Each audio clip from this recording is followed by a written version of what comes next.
Hello दोस्तों, स्वागत है आपका आपके अपने लीगल चैनल सोच पर प्रहार में। दोस्तों, आज की इस वीडियो में मैं आपको बहुत ही प्रैक्टिकल प्रॉब्लम का सॉल्यूशन बताने वाला हूं। दोस्तों, हम सभी बहुत परेशान रहते हैं जब हमारे ऊपर बहुत सारे मुकदमे हो जाते हैं और खास तौर पर उस समय जब ये मुकदमे आपकी वाइफ ने ही आपके ऊपर किए हों।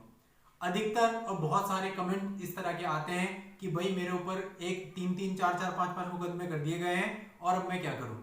मेरी गलती सिर्फ इतनी है कि मैंने शादी करी है और मैं मेल हूं। तो आज की इस वीडियो में मैं आपको पूरा सॉल्यूशन बताऊंगा। यदि आपकी वाइफ ने आपको परेशान करने के लिए आपके ऊपर कई सारे मुकदमे कर दिए हैं, डोमेस्टिक वायलेंस का मुकदमा कर दिया है, 498A का मुकदमा कर दिया है, मेंटेनेंस 125 सीआरपीसी में मुकदमा कर दिया है और आपके घर वालों को भी उसमें इन्वॉल्व कर लिया है, तो इन सारी चीजों से आप कैसे डील करेंगे और कैसे अपनी वाइफ को मजबूर करेंगे कि वो ये सारे मुकदमे खुद ब खुद वापस ले ले और बड़ी आसानी से आपको डाइवोर्स दे दे बिना किसी डिमांड के। तो आज का वीडियो बहुत इंपॉर्टेंट है दोस्तों, इसे बिल्कुल भी मिस मत कीजिएगा और एक एक पॉइंट को बहुत ध्यान से समझिएगा। यदि आप समझ लेते हैं और इसको प्रैक्टिकली करके देखते हैं तो मुझे पूरी उम्मीद है कि आप जिस चीज में फंसे हुए हैं उससे बड़ी आसानी से बाहर निकल आएंगे। तो दोस्तों, इस वीडियो में एंड तक बने रहिएगा और यदि आप हमारे चैनल पर नए हैं, आपने अभी तक चैनल को सब्सक्राइब नहीं किया हुआ है तो सब्सक्राइब जरूर कर लें और नोटिफिकेशन बेल पर जरूर क्लिक कर लें ताकि जब भी मैं ऐसी कोई वीडियो लेके आऊं उसकी जानकारी आपको सबसे पहले मिले। दोस्तों, इसको बिल्कुल स्टार्टिंग से शुरू करते हैं। सबसे पहले क्या होता है, आपकी शादी होती है। शादी होने के बाद जब वाइफ आपके घर पे आती है तो कुछ समय सब कुछ बहुत अच्छे से चलता है। उसके बाद किसी भी छोटी मोटी बात को लेकर जब आपके बीच में कोई अनबन होती है तो आपकी वाइफ अपने मायके में फोन करती है और वहां पर उसको सिखाया पढ़ाया जाता है और कुछ समय तक जब ऐसे ही चलता रहता है तो आपकी वाइफ अपने मायके में चली जाती है या फिर जो उसके मायके वाले होते हैं वो आपके घर पे आते हैं और कुछ भी बहाना करके कि हम थोड़े दिन के लिए इसे ले जाना चाहते हैं अपने साथ में ले जाते हैं। उसके बाद एक हफ्ता कह के मान लेते हैं वो ले गए, लेकिन 15 दिन हो जाते हैं वो वापस नहीं आती है, 20 दिन हो जाते हैं वापस नहीं आती है, तो आप फोन कॉल करते हैं। फिर जब आप कॉल करते हैं तो आपको बात नहीं करने दी जाती है। जब आप उसको लेने के लिए मायके में जाते हैं तो आपसे मिलने नहीं दिया जाता है और जो आपकी वाइफ होती है वो उन सबके इन्फ्लुएंस में आके ये सब कर रही होती है और वो वापस नहीं आती है।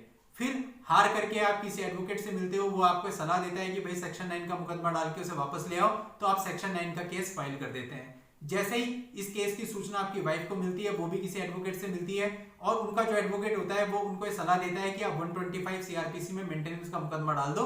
वो उनके कहने में आके मेंटेनेंस का मुकदमा आपके ऊपर डाल देती है।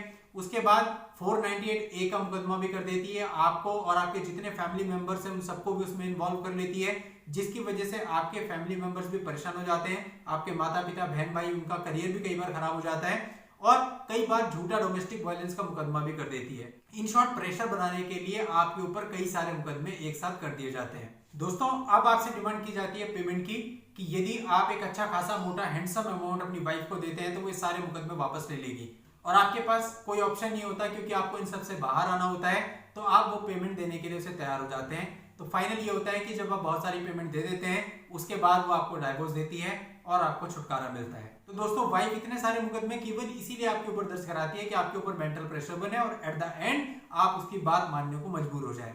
तो दोस्तों, अब यही काम आपको भी वाइफ के साथ करना है। यानी कि सबसे पहले हम बात कर लेते हैं डीवी यानी डोमेस्टिक वायलेंस एक्ट की। जनरली ये समझा जाता है कि डोमेस्टिक वायलेंस का राइट केवल वाइफ को ही होता है, वाइफ ही डोमेस्टिक वायलेंस का मुकदमा आपके ऊपर दर्ज करा सकती है।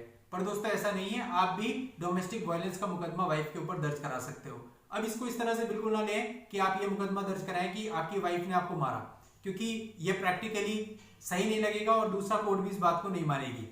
तो आप ऐसा कर सकते हैं कि घर में अगर आपकी माताजी है तो माताजी के नाम से आप एक डोमेस्टिक वायलेंस का मुकदमा अपनी वाइफ के ऊपर दर्ज कराइए कि जब आपकी वाइफ आपके साथ आपके घर में रह रही थी तो उसने आपकी माताजी के साथ खूब डोमेस्टिक वायलेंस किया है, तो एक डोमेस्टिक वायलेंस का केस अपनी माताजी की तरफ से फाइल करवा दीजिए। इसके अलावा यदि आपके घर पे आपकी बहन है तो आपकी बहन के नाम से भी एक डोमेस्टिक वायलेंस का केस आपकी पत्नी पर दर्ज करवा दीजिए कि आपके घर पे रहते हुए आपकी पत्नी ने आपकी बहन के साथ डोमेस्टिक वायलेंस किया है। इसके साथ ही यदि आपके घर में आपकी 2-3 बहनें हैं तो हर एक बहन के नाम से एक डोमेस्टिक वायलेंस का मुकदमा दर्ज करवा दीजिए पत्नी के ऊपर। अब होगा क्या दोस्तों, 4 मुकदमे आपकी पत्नी के ऊपर डोमेस्टिक वायलेंस के हो जाएंगे, एक आपकी मदर की तरफ से और 3 आपकी सिस्टर की तरफ से। तो कुल मिलाकर के जब 2-3-4 मुकदमे डोमेस्टिक वायलेंस के आपकी वाइफ के ऊपर हो जाएंगे और उसे तारीखों पे आना पड़ेगा, वकीलों को पेमेंट देना पड़ेगा, तो जो प्रेशर अब तक आप महसूस कर रहे थे वही प्रेशर अब वो भी महसूस करेगी। इसके बाद दोस्तों, यदि आपकी वाइफ के फादर हैं और फादर भी इन्वॉल्व होते हैं, वो भी आपको परेशान कर रहे हैं, तो आप फादर के ऊपर भी मुकदमा दर्ज कीजिए। फादर के ऊपर मुकदमा दर्ज करवाइए 323 का, 504 का, 506 का कि मेरे साथ मारपिटाई करी, मेरे साथ गाली गलौज करी और मेरे को जान से मारने की धमकी दी। ये मुकदमा फादर के ऊपर दर्ज करा दीजिए। अगर पुलिस ये मुकदमा दर्ज नहीं करती तो आप कंप्लेंट केस फाइल कीजिए, लेकिन ये मुकदमा उसके ऊपर दर्ज कराइए। यदि आपकी वाइफ का भाई है तो भाई के ऊपर भी आप मुकदमा दर्ज कराइए 323, 504, 506 का मुकदमा। और ये सारे मुकदमे जब आप भाई के ऊपर भी और उनके फादर के ऊपर भी और वाइफ के ऊपर भी दर्ज करा देंगे, उनकी मदर के ऊपर भी दर्ज करा देंगे, तो बिल्कुल वही काम हो जाएगा जो वाइफ 498A में आपके साथ करती है। आपको इन्वॉल्व करती है, आपके सारे घर वालों को इन्वॉल्व करती है। डीवी एक्ट में आपको इन्वॉल्व करती है, आपके सारे घर वालों को इन्वॉल्व करती है। अब आपने भी यही किया, डोमेस्टिक वायलेंस के केस में आपने वाइफ को इन्वॉल्व कर दिया और अपने सारे घर वालों की तरफ से डोमेस्टिक वायलेंस का केस वाइफ पर डलवा दिया। इसी तरह से आपने वाइफ के फादर पर भी डलवा दिया केस, उसके ब्रदर पर भी डलवा दिया। तो कुल मिला के जितना प्रेशर अभी तक आप महसूस कर रहे थे उससे कई ज्यादा प्रेशर अब वाइफ के ऊपर होगा।